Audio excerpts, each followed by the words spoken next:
Do you want to do more defensive guys, or do you want to do some offensive things? Or I do want to give a shout out. I want to give a shout out. Can I predict the shout out? Yes. J. Lou. Yes. Let's go. He was great. I want to give a shout out because we're going to talk about Mike's topic of discussion every week, right? We get it. And Overshown, rightfully so, should be talked about, right? And of course, Diggs, when he gets the interception, that's a conversation. And Carson is playing well, that's a conversation. But boy, and I say J. Lou, and I tweeted him about, and I don't know if I can call you J. Lou. I don't know if I'm cool enough with you to call you J. Lou. I have to call Steele's in the chat. Hi, Scott. Or I have to call you, what up, my boy? Or I have to call you Jordan. Either way, I want to give you your flowers, young fella. I want to call him Mr. I Guess. Okay. Did you see that in training camp? No. Todd Archer, somebody asked him, he was like, Jordan's the third corner, I guess. Because they're like asking if somebody got hurt. And then Jordan like responded to him and was like, what the hell? And he was like, well, I meant like the slot is a different spot. So like outside is different. And, and now I just want to call him Mr. I Guess. Mr. I Guess, J. Lou, Jourdan Lewis. He is, I called him a Detroit dog. Like he is just tough. He doesn't get a lot of recognition, doesn't get heavily celebrated, but he is just a Detroit blue collar, lunch pail, hard hat type of dude. Like he's what I consider a football guy, right? Like he's just a guy who just shows up, does his job, and just every single time that he has to make a play or he's in the play, like so. J. Lou, shout out to you, my brother. You are one of the glue pieces for this team. And while you may not get the recognition as everyone else, you're a damn good football player, brother. I think that he is one of those dudes that, like the nickel, the slot corner always has to be like willing to play the run and be a tough guy. But I've always felt like in the Mike Zimmer defense, it becomes even more of like a premium. And those slot guys are usually smaller, and he is. He's not a big corner. No. But he does not care. He does not care that everyone he has to hit is bigger than him. No. He does not care. And no, it's so and fun I love to it. watch. I love it, brother. Man, I want to just give you your flowers on this day. Okay. So what's in the box is a way to talk about the game by using something from the box score, but I'm not reading the box score because that would be boring as hell. But you can get a feel for or a way into topics with things that are in the box score. For instance, I go to Pro Football Focus for their stats, not their grades, but I do appreciate the stats. Like, and these are probably from a different place that you've got. But like the Cowboys' ability to get after the quarterback yesterday, Pro Football Focus takes sacks, hits, hurries, and then adds them all up. And if you get a sack, it may count as all of them. No, it doesn't look like it does.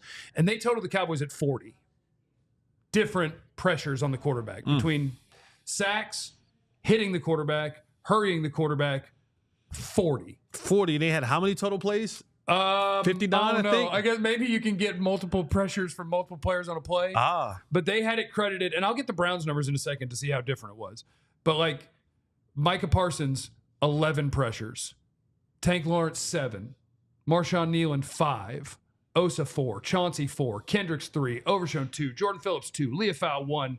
Mozzie, 1. I want to go over to Cleveland. I'm going to find Cleveland and see 70 total snaps from the Cleveland Browns. Okay, and 40 total pressure. Okay, so Cleveland, guess. Cowboys, if they had 40 pressures of Deshaun Watson. 11. 7. Myles Garrett, 11. Myles Garrett. 7-11. 7 even backdoor little Joe. What? Then I yelled cat. Oh, never mind. Myles Garrett had 3. Dalvin Tomlinson, Zadarius Smith, Jordan Hicks, and Shelby Harris had 1. That was the difference. If I would have told you yesterday the one offensive lineman that almost got Dak decapitated would be Zack Martin, you would have called me a liar. But it happens to the greats. It does happen. Yeah. And it does in that play, to be fair, like that was at least 2.5, 3 seconds. Because he had blocked him up here a little bit, and then the dude was like, get off me. And then he went and smacked Dak. Pressures allowed by the Cowboys.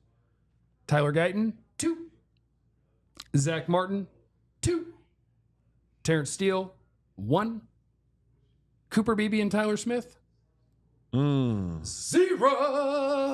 So, like, young offensive line, that group of defensive players, pretty good start. No, pretty Like, good I'm not start. going to pretend that Guyton was perfect or the Beebe was perfect. Right.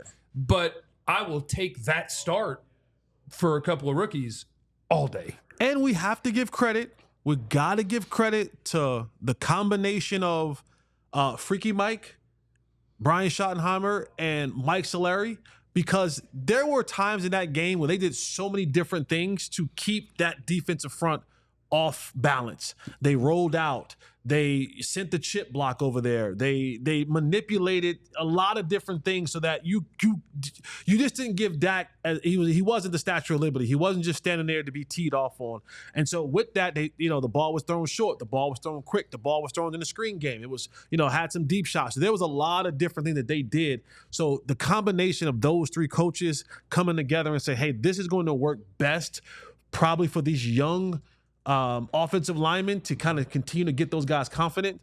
That was some of the things that may go unnoticed, just the variety of the way that they set the offense up to keep those guys, to keep the Cleveland Brown defense a little bit off kilter and not being able to pin their earbacks and just come after the quarterback.